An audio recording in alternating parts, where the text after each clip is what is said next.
say you're proof that you can actually meet good people on social media because I've met you through Instagram. We've had conversations, we've Yeah, checked in with each other yeah, here and there, and now we've got to this yeah, stage. yeah, yeah, absolutely.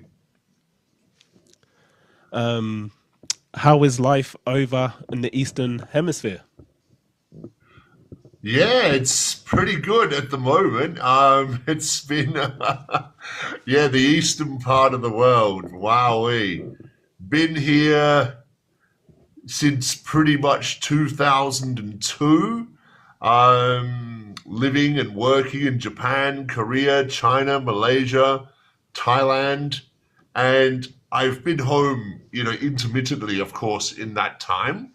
But yeah, I've been here for 23 years now teaching English, mainly English conversation. So teaching people how to speak and all the rest of it. But in later years, I've been teaching at university and teaching here in Thailand to kids. And it's been a rewarding experience, man. In a lot of different ways. A lot of different ways. It's been really, really rewarding. I bet it has. I mean, where is home, by the way? Because you said you've been back home intermittently. Where is home? Australia, Adelaide, Right. Australia. So what was it that that told you to pack your bags and start this adventure or whatever you want to call it? Well, the actual story goes a little bit like this. I graduated in university in 1999 and I was looking for jobs. And there were actually two jobs that came up. And one was to teach English in Japan, and the other one was to be a police officer in South Australia. So I applied for, the police officer job first, and I was also keeping an eye on Japan as well. And I, was accepted into the police force at that time, and so I said, "Oh well, all right, I have to stop that now and carry on with this." Well, policing in theory and practical are two totally different things. And yeah, I'd soon realized that I think maybe my brain was writing more checks than well, pretty much any other part of my body could cash. And yeah, I ended up stopping being a police officer after about 2 years. And the first thing I did was, of course, to start looking in the paper again for work and jobs. And the very first job that came back up was the same company, same job teaching English in Japan. And I thought, I've got to go for that. And that was, pretty much how it actually did happen. But I guess if I'm to look for a paper trail, I've always been suited to like community service jobs, jobs in the helping sphere, helping people, teaching, umpiring, yeah, those kind of jobs. So it was a kind of, I guess it was a bit of a natural progression in the end that was kind of just disguised as um, it was disguised in a little bit of flippancy, maybe. I suppose you could kind of say that. And yeah, it's I've managed to last doing it for the last 20 odd years. It's been very interesting. Started out in Japan, 1 year just outside Tokyo, two, I think 2.5 years in Kyoto, and then another year in Osaka. I went to Korea after that, and I lived in Korea for 8 years, doing the same thing, teaching. And then I went to China for 6 years, teaching. And gee whiz, wasn't that an experience? I mean, that was the whole COVID-19 thing. I was there during the whole COVID-19 situation. So talk to us about that. Um, Talk to us about that. yeah. Wow. Um, it was every bit as what you were shown on the media, and it was every bit the opposite as well, because like there were a lot of times All right, I'll give you a couple of indications. Yeah, Wuhan was absolutely that was the eye of the storm, so to speak. That was ground zero, pretty much, and that was considered, uh, complete utter no go zone. Where I was in the northeast near a city called Qingdao, and they had their own kind of policy towards it. Um, like if you were, say, in an apartment building where, like there were cases, and there were a lot of cases, your apartment building would be just shut off, Oh just wow. closed. Yep, but two doors down the road, everything could be normal. Um, yeah. So how I was that think, then? How was that? Was that would for me that um, would be scary. It's almost like you're secluded from the world at the moment, but the people I can see over there are okay. Were you wondering like how long you'll be yeah, secluded? I was never secluded, actually. I was really lucky. I had friends of mine who were pretty much secluded, and yeah, it was a kind of awkward experience for them, I can assure you. But me, I was pretty lucky. But the thing that I found challenging, I guess, for myself there was whether or not, when you go out for a run or whatever, and if you sweat, is that going to push your body temperature up? Mm. Because the first thing that, in a lot of cases they were doing, as soon as the body temperature goes up, no matter what it was, you're going into quarantine, you Oh know? wow. But I don't know. I think it just depended also on, who was manning what, who was doing what, who the guards were, and all of that. If you had good relations with the guards, they kind of, they see you every day. They understood. They knew what was going on, and they were able to kind of reason with you a bit more, and they were willing to. Some, not so much, yeah. It was really interesting to see how some of my Chinese co-workers took it. I remember speaking to them, like saying, so what did you guys do, like during the whole time? They just said, oh, we just stayed at home with our family. Oh, great, nice. Nice. I hope you enjoyed that. I just got back to China a week before. And then a week before again, they say, oh, we're just closing off half the world now. All right.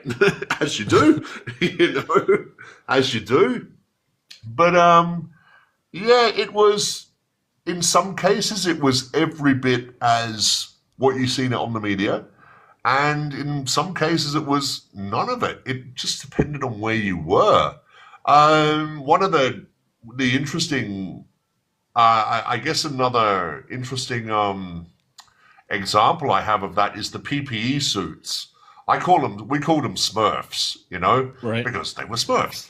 They used to be blue or white. Come on, man, you're a Smurf, Um, but some of them were great.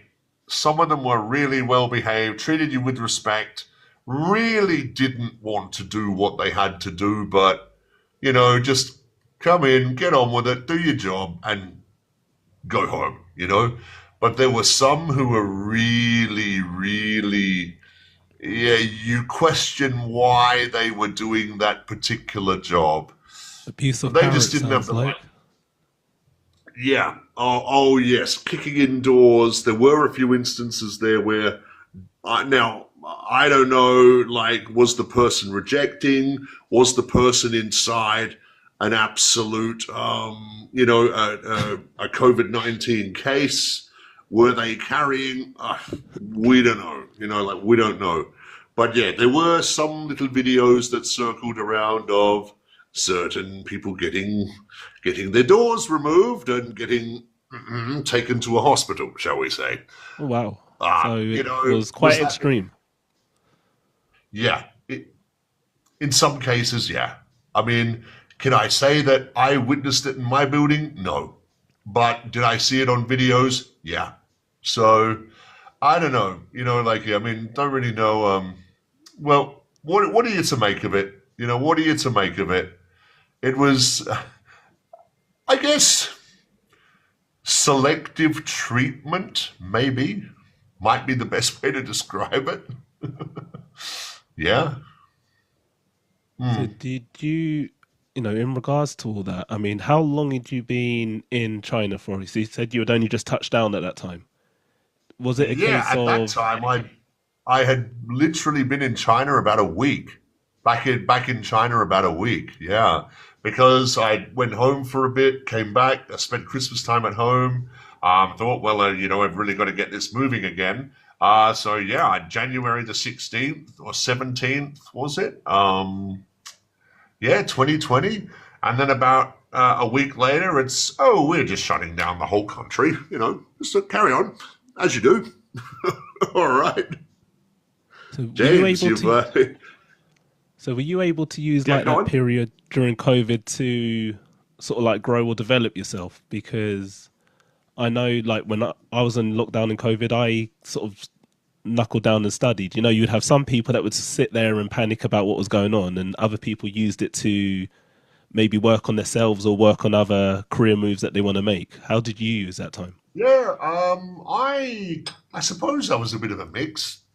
First of all, you're fielding all the calls from home and what's going on and all of that kind of stuff and all the rest of it, and you are admittedly trying to keep up with all the news and all of that, but you really realize that just becomes a futile exercise after a while. It's not going to change anything, and yeah, I think if we were allowed out or something like that, I'd go do exercise. Go to the shop, obviously. Do my shopping.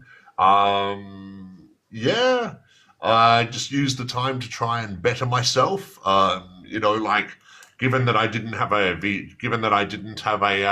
access to Facebook and Instagram at that particular time, but you just realize that you just got to make use of it. You can watch movies or watch TV shows or, try and learn the language or, there's lots of different ways that I did try. And I know others certainly did pretty well with it. Um, and there's lots of ways that you can deal with that situation. You don't always have to just sit there and panic about it. You could just try and study or try and do something or try and, like you've said there, Malcolm, better yourself. Um, you know, yeah, So I know like I you, say, Karen. Sorry, Karen.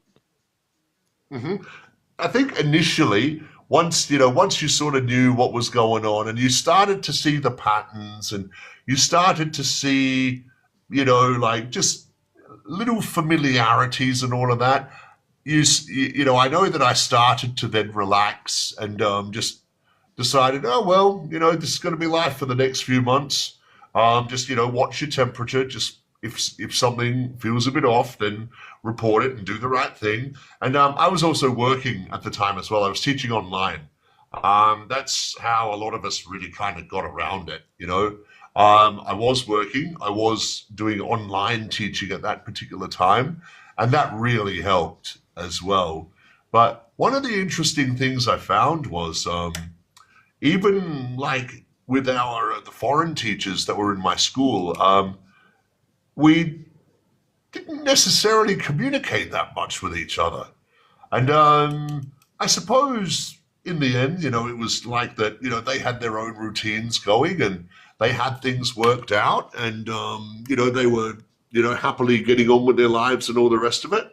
I'm the kind of person that, I like to check in with people once a week or something like that.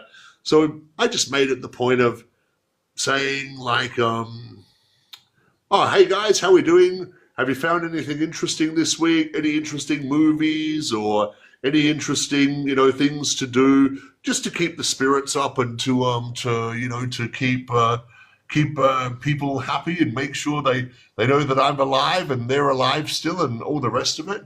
But I think like once 6 months had passed, things were slowly starting to open up again.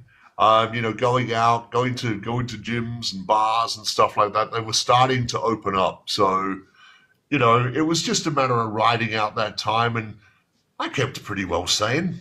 I don't remember losing it. I know some people went a bit stir crazy there for a bit, but I handled it pretty well, I suppose. Yeah. Good. So, how do you find the social life out in that part? You said about bars and clubs and whatnot. So, and I'll talk to you about the gym and Depend. training later on. But I mean, how do you find? Yeah, Like, really depends on where you are. If you're in the big cities, it's good because not only do you have a lot of foreign restaurants and bars and things to do and stuff like that, but you've also got enough access to get away from your co-workers. And I say that, in the nicest possible way. It's just if you're in a smaller town and you've got like the same co-workers, the same people, the same people who you see almost every single day of the week, and you got to see them on the weekend as well, it can get rough. It can get a bit rough because you just don't have the access to the bigger city where you can take a little break and you can get that space that you need, if you know what I mean. So yeah, bigger cities, some of those being more Shanghai, Suzhou, Osaka, Tokyo in Japan, Seoul. There's lots of different variety of things to do. But if you're kind of not trapped, but if you're in a smaller town, it can be a little more challenging, shall we say. yeah. You get a little more irritable maybe sometimes because you're just forever seeing the same people, if you know what I mean. So that's kind of an important part where, like we spoke before about, men especially Yep. like expressing feelings and emotions and all that. So during that Yeah, period, yeah. because it was such a big period for everyone. How did you deal with that, like emotionally? Did you feel vulnerable? Was there feelings that come up? Did you hit a dark spell during that period? Um,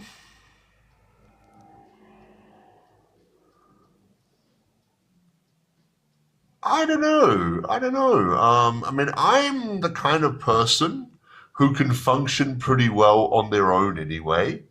It's just the way I've kind of lived life, I suppose. But I was lucky in that, I was never quarantined. I was never, required to stay indoors in a locked in building and stuff like that. Had I had that experience, oh boy, it might have been a little wild then. But I don't know. I think I was able to deal with it fairly well. Um, Now, was I checking the media a lot? Oh, yeah, absolutely. Checking, every couple of hours to see what the latest updates are, the latest outbreaks, if there's anything that I need to know. But I don't necessarily think that my I didn't lose it. I didn't want to lash out at anybody or anything like that. Um, Well, that's good. I guess That's not. good. I guess Good. I was pretty sane. I was able to keep myself, reasonably together. Yeah, I Fair enough. That's guess. good. So I will ask then. Yeah. So when is James most vulnerable, or when are you at your lowest points, or what situations have brought you to your lowest points? Because I think it's important to talk about Oh, that, just so people wow. see. Yeah, Yeah. I know it's a deep one, but when have you been at your lowest, or what Mm-hmm. does take you to your lowest? Oh, wow.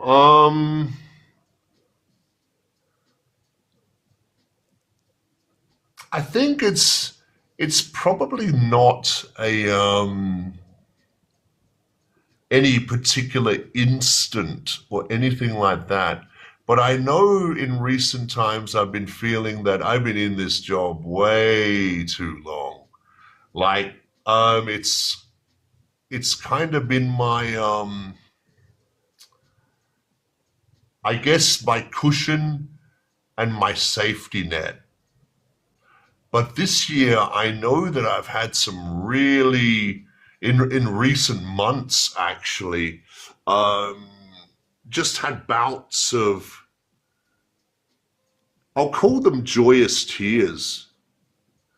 Like I could be just watching something and watching a motivational video. I've been watching a lot of on Facebook, Darman, Mm. Dharmann. He's just a filmmaker and all of that. Yeah, And I'm I don't familiar. know, Yeah. but some of his films just they have just set me right off. Like like say if I see a film about a kid who's been given up on, Mm. and the teachers have said, "Ah, screw him. He's useless. He's not going to damn well do anything. You're wasting your time with him." But someone actually takes time with that kid, and I don't know. I've just welled up. And like we're talking a good welling up. It's like something has just come out from inside me. You know, So why do you think you're being um, impacted so much by that kind of thing now? because I guess it's probably like as the teacher, that's the kind of teacher I try to be, relatable to my students and all the rest of it. And also, I guess because realistically, I didn't live up to my potential. I mean, I could have done so much better. And I suppose that I can honestly relate to those kids in the movie. Yeah. I appreciate that. That, Thanks for that sharing that. I appreciate that. yeah, no worries, man. No worries.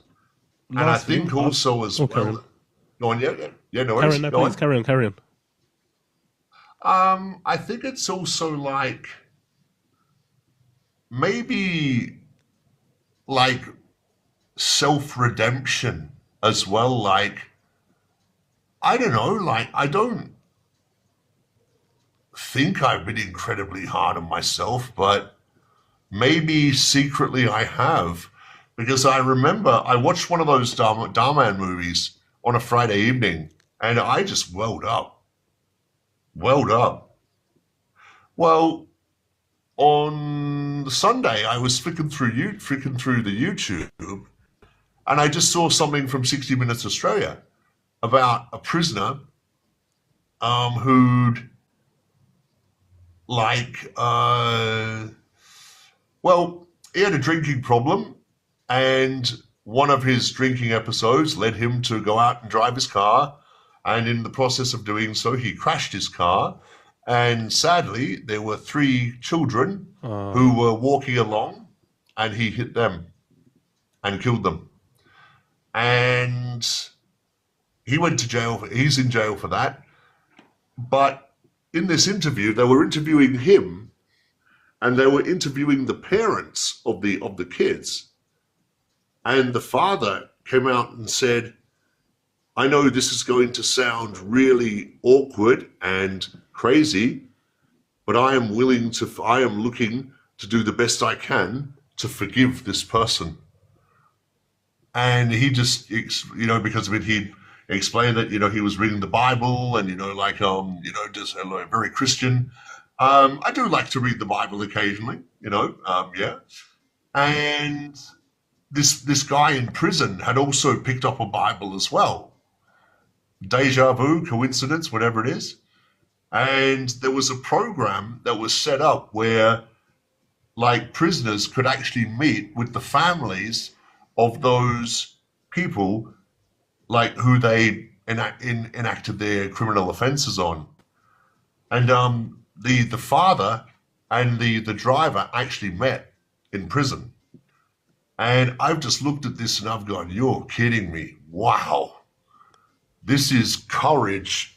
yeah. This is guts for that young man who's got to live with that for the rest of his life to come out and say, "Yeah, I did that. I am, trying to work through it." And then the father basically came out and said, "Don't worry, we'll work through it together." And I just thought, whoa, that's some serious that's some serious guts right there, you know?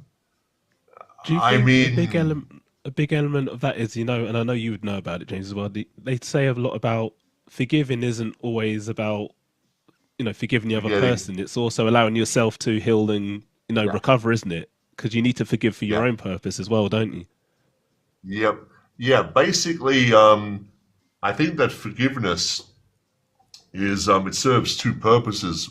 It doesn't let the other person off the hook, but it also says, you know, you're a human, you made a mistake, you made a bad mistake, and I've been impacted by that, but I'm going to forgive you so that both you and me can carry on with our lives and at least have some sort of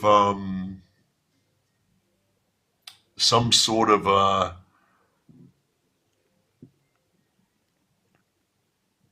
like step where we acknowledge what has happened, we acknowledge our role in it, but for the sake of our own sanity, I guess we we have to we have to try and ease things. God, can you really say that? Mm. Ease No, things? I hear what you're saying. Oh man. Not asking for the story, but have you ever had to forgive? It doesn't have to be as extreme as what you explained, but have you ever had to sort of forgive in that kind of situation where, you know, yeah, you've done it for the reasons you talked about. It's a so you can move on without being held back by it. Have you ever had a situation of some sorts where you've had to forgive in that way? Interesting. It's probably a few where I could have.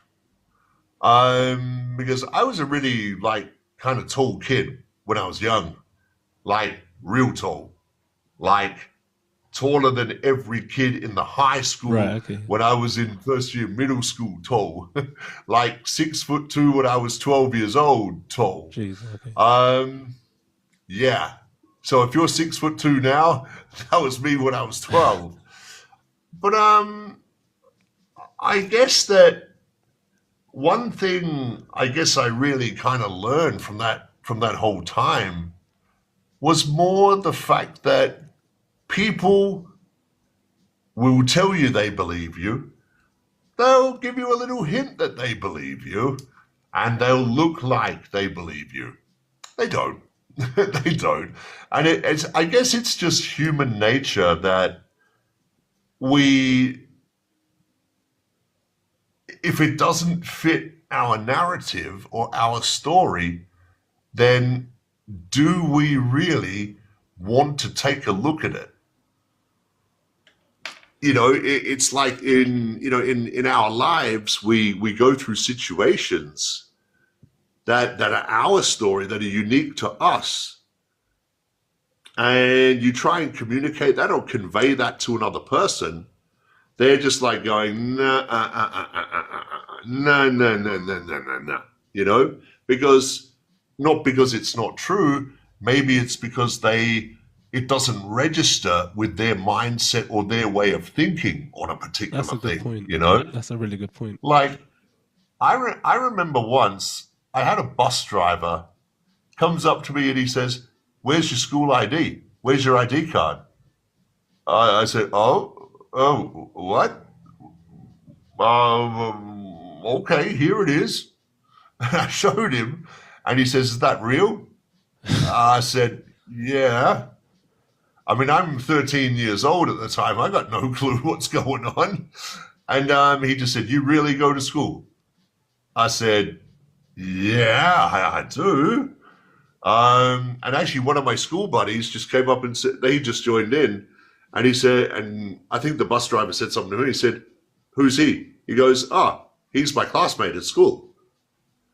And the bus driver's just going like he's just going white, because at that time it was a bit strange, but as I've grown into my adult years, it's kind of like I've worked out that, people just, it wasn't their narrative. So they've never thought like that. They've never thought about it. So yeah.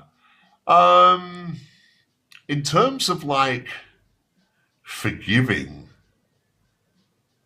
I probably haven't gone to each and every one of them, but I guess I've given a bit of a general absolution in understanding, because funnily enough, some of the kids who used to, tease me at school for being uncoordinated and all the rest of it, I'm still good friends with them now. Actually, I'm good friends with Right. them these days, because we've kind of, growing up with each other, understanding each other, and like it's. I mean, I've managed to remain great friends with quite a few of them.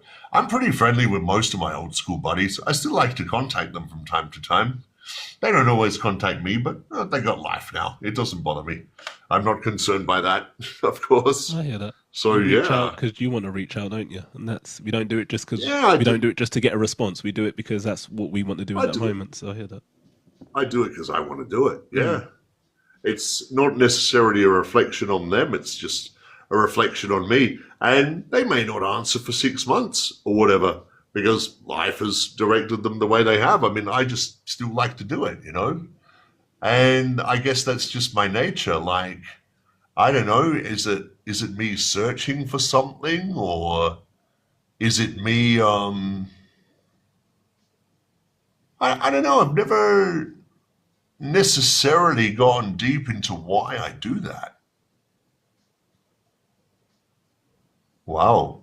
I guess that's a journey you've got to start then, isn't it? Or that's a thought process that you can potentially follow up. Yeah, absolutely. Absolutely. A journey of self discovery.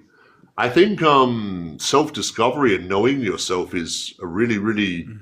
good skill. So, any young kids here on the podcast, anyone, any young ones, take that as some advice. And that's a lifelong journey, isn't it? Self discovery. That's a life It journey. So absolutely, so it James, absolutely is, isn't it? there's one thing I wanted to finish on is and this was only Yep. this morning. I might be behind on this, but I didn't know about this. What's it? The 75-day exercise challenge. Is that like Yeah, something yeah, that's been yeah. like all over social media? Because that's new to me. So I talk to me about think that briefly it's and how's that going for you? like, where did I see that? I think I saw it the first time probably about a year ago on Instagram. Some kid was saying, some person was saying, "Oh yeah, I'm doing my second workout for the day." Like, so you've got the 75 challenge, and it's for 75 days, where like you should be, watching your water intake. Try to watch your food intake. Try to get some movement like for 75 days. So I'm doing the 75 soft version of it. But I'm regulating that to my own intensities, of course, because I know I can go harder than soft, but kind of being almost 52 and, the body's telling me stranger things now, like, yeah, not quite like when I was 21, 25. I But can yeah, relate.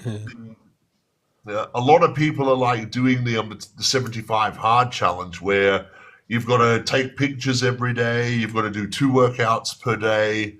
Um, I would have loved to have done that if I was in my mid 30s. But I think, like, if you're going to do working out, um, like, do your own version of it, Mm. so to speak. Like, if you are an athlete, then two a day is pretty standard these days for athletes.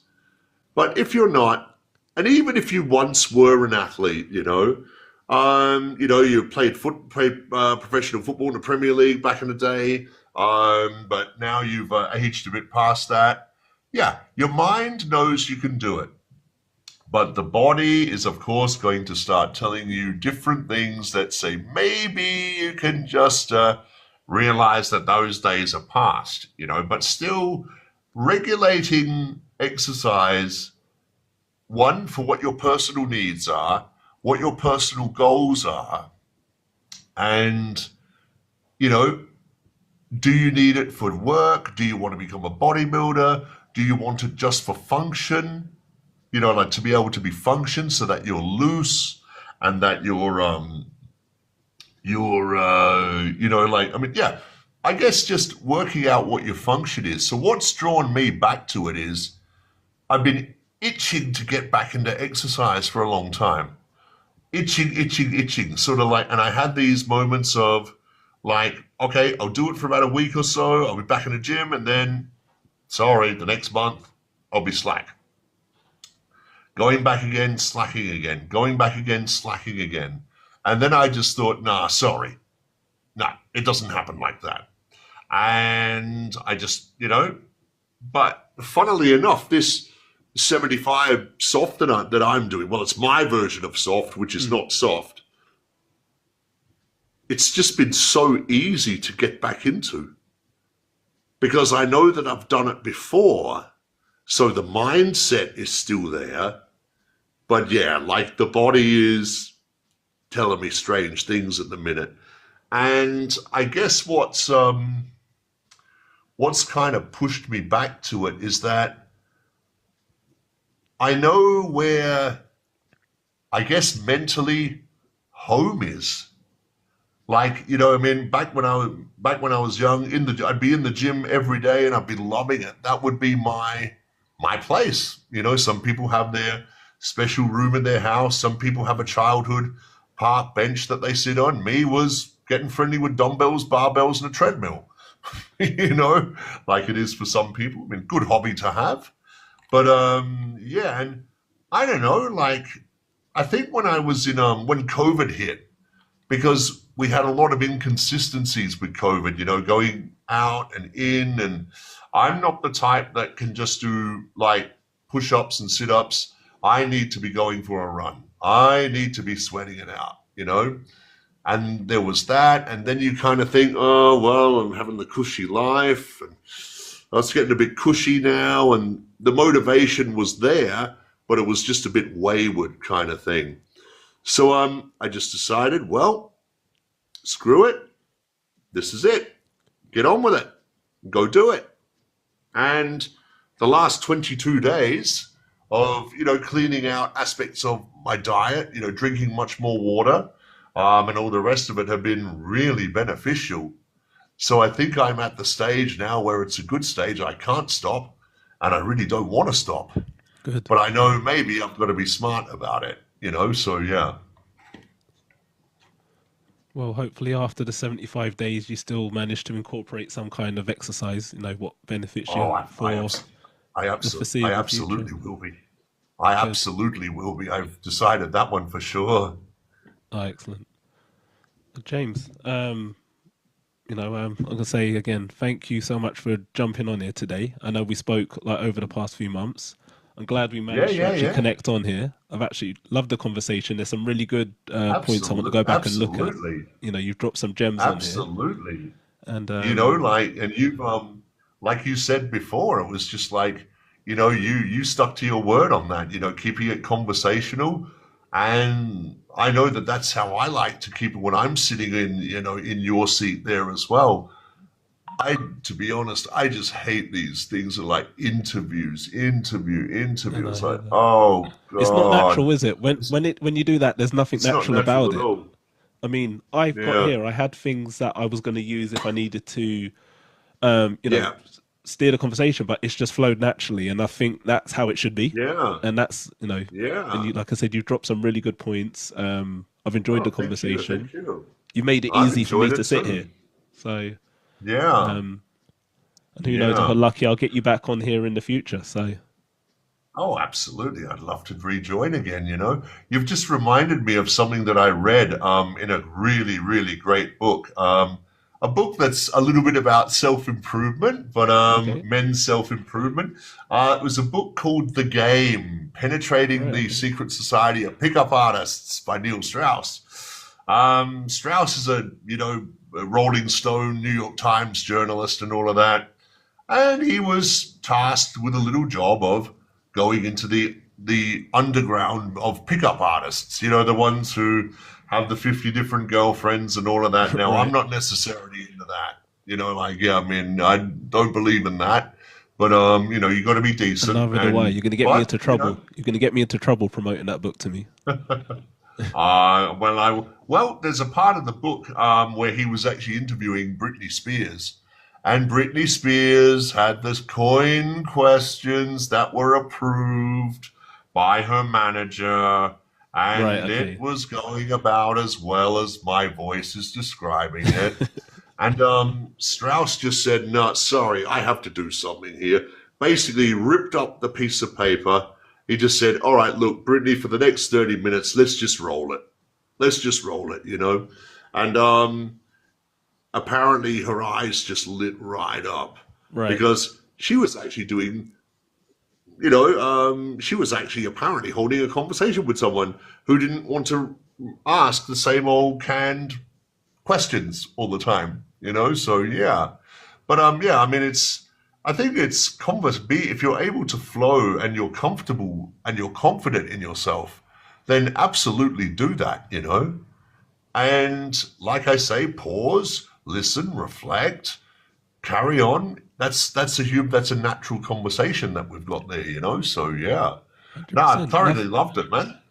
And I think adding to Hmm. that just quickly, I think a lot of it is when you're speaking your truth. So regardless if it's your opinion on something or well, if it's your opinion on something, then and you can explain why you feel or you say that, then that's your truth. So Yep, let it flow, put it out that's there. right. You've got nothing to And watch it's if that's your genuine opinion, right? That's right. That's it. It's a reflection of where you are at that Mm. particular moment in your life. You know. No, I hear that. That's brilliant. James, thank you so much. Thank you, Definitely, like Malcolm. I said, I'll look to get you Loved it. back on here again, and we'll get the cameras working properly next time. So, Yes, we will. Curse um, these cameras. thank you so much. Send them down the river. Thank you so much. And I'll catch up with you again soon, my man. Enjoy the rest of You certainly will do, buddy. your evening time now, aren't you, in Evening. Yep. Thailand? Yes, So it's 7:45 here now in Thailand. so you enjoy the rest of your evening, Enjoy and enjoy your lunch. thank you. And I'll catch up with you soon.